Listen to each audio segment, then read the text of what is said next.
Bismillahirrahmanirrahim. Assalamualaikum warahmatullahi wabarakatuh. Selamat pagi teman-teman semuanya. Apa kabar? Jadi semoga kita semua tetap sehat dalam lindungan Allah Subhanahu wa taala. Baik teman-teman, jadi kali ini Ustaz akan melanjutkan materi PAI. Jadi materi PAI yang kemarin yaitu tentang makna sholat ya. Nah, jadi sebelum kita mulai pelajaran, marilah sama-sama kita membaca basmalah. Bismillahirrahmanirrahim. Baik teman-teman, jadi materi kita hari ini yaitu tentang praktik sholat. Nah, jadi sebelumnya itu makna sholat. Jadi dalam makna sholat sudah terjelaskan kemarin ya mengenai makna sholatnya, mengenai apa saja hikmah bagi kita yang melaksanakan sholat. Nah, jadi sekarang yaitu tentang praktiknya. Nah, teman-teman, Ustaz yakin teman-teman semuanya sudah mempraktikkan bagaimana gerakan-gerakan sholat di setiap harinya ya. Nah, baik itu sholat sunnah maupun sholat wajib. Nah, jadi teman-teman, sebelum kita mempelajari apa saja praktik sholat, kita juga harus tahu syarat untuk melaksanakan sholat. Nah, jadi syarat itu merupakan sesuatu yang harus kita penuhi ketika ingin melaksanakan sholat. Nah, syarat itu terbagi dua. Jadi ada syarat wajib dan syarat sah. Nah, jadi seperti itu ya teman-teman. Yang pertama yaitu syarat wajib. Apa-apa saja syarat-syarat wajib sholat itu teman-teman. Nah, jadi yang punya buku silahkan dilihat, ada di situ. Kemudian di sini Ustadz juga akan menyebutkan ya. Jadi yang pertama yaitu beragama Islam. Nah, jadi kalau orang itu tidak beragama Islam ya dia tidak wajib sholat. Nah, jadi seperti itu. Karena sholat hanya untuk orang-orang Islam. Nah, jadi teman-teman sudah tahu apa manfaatnya kita sholat ya, seperti yang Ustaz jelaskan kemarin ya. Kemudian yang kedua yaitu sudah cukup umur. Nah, jadi untuk laki-laki itu umurnya 12 tahun, kemudian yang perempuan ketika sudah mengalami haid atau menstruasi. Nah, bagi teman-teman yang akhwat ya silahkan ditanyakan pada bundanya ya mengenai haid dan menstruasi ya.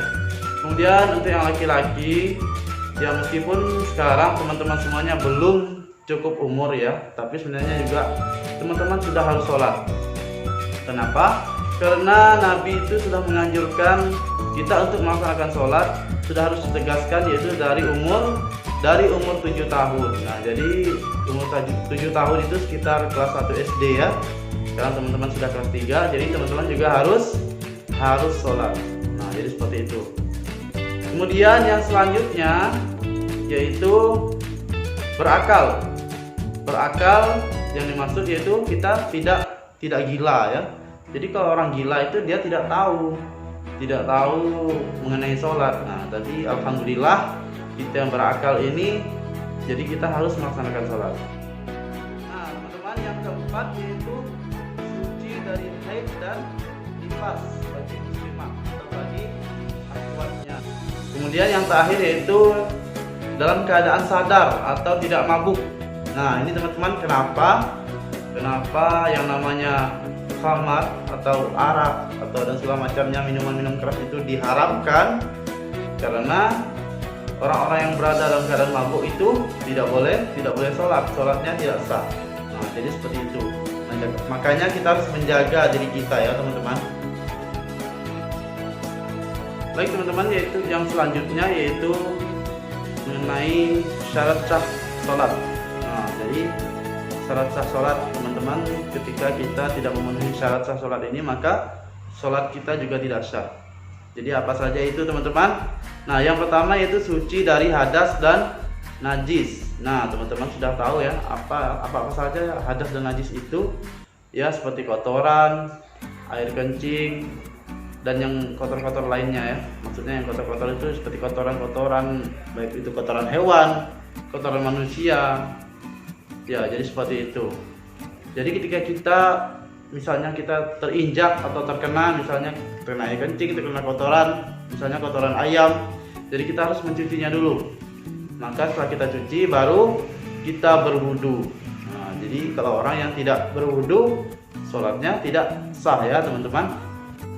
Yang selanjutnya yaitu menutup aurat. Nah, bagi teman-teman sudah tahu ya, bagi yang laki-laki auratnya Jadi kita tidak boleh menampakkan dari atas pusar sampai ke lutut. Tapi meskipun begitu kita harus tetap menggunakan baju ya teman-teman ketika melaksanakan sholat. Kemudian untuk yang akhwat itu harus ditutup semuanya kecuali telapak tangan dan mukanya. Jadi di wajahnya. Makanya kita harus menggunakan mukena. Nah, jadi seperti itu teman-teman ya. Yang ketiga yaitu menghadap kiblat. Nah, kemudian yang terakhir yaitu sudah masuk waktu sholat. Jadi sudah masuk waktunya itu sesuai ya teman-teman, sesuai dengan waktu sholat. Misalnya waktu sholat subuh kita sholat subuh, waktu sholat zuhur kita sholat zuhur, dan begitu juga sholat-sholat yang lainnya. Jadi kita tidak boleh mengada-ngadakan waktu sendiri. Nah, jadi seperti itu ya teman-teman. Ya teman-teman, jadi itu tadi merupakan syarat wajib dan syarat sahnya sholat. Kemudian yang selanjutnya ini ialah rukun sholat atau hal-hal yang harus kita lakukan saat melaksanakan sholat. Nah, apa saja itu teman-teman? Silakan diperhatikan ya. Baik, yang pertama yaitu membaca niat. Nah, teman-teman sudah tahu niat-niat sholat.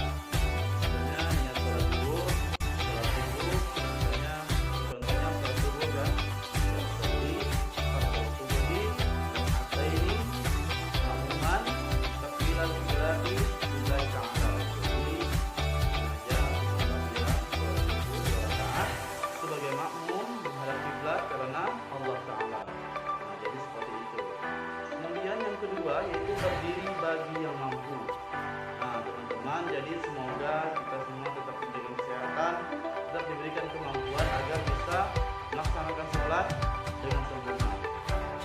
Nah yang ketiga yaitu takbiratul ihram, yaitu dengan mengangkat kedua tangan kita tepat di sini ya, di bawah kita, kemudian membaca Allahu Akbar. Nah, jadi sebelum mulai sholat ya, jadi Allahu Akbar. Nah, jadi seperti itu ya teman-teman.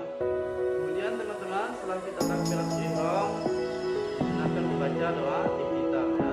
Yang selanjutnya yaitu membaca surah Al-Fatihah. Semuanya sudah hafal ya Al-Fatihah. Nah, kemudian silakan juga membaca surah-surah pendek setelah membaca Al-Fatihah. Nah, kemudian rukun yang selanjutnya yaitu rukun dengan tumakninah. Dengan tumakninah yaitu kita diam sejenak. Setelah kita melakukan gerakan, kita diam sejenak, kemudian baru kita membaca bacaan rukun.